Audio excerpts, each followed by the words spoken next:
台南市区嘛，互风台扫过，上无是有5台车互树仔地着，阁有幼稚园的墙互风吹甲倒去哦。上新的状况，咱连线互台语台伫台南的记者李成武。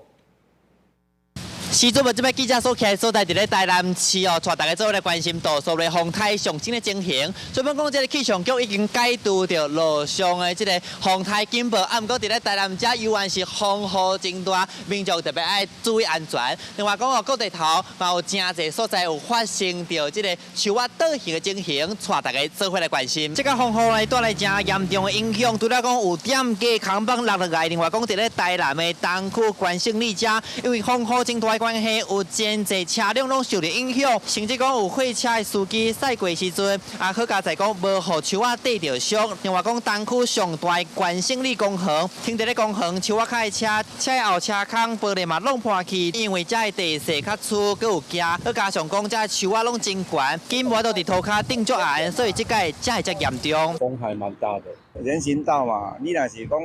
县府有做赔偿。 赔偿啊，无要安怎？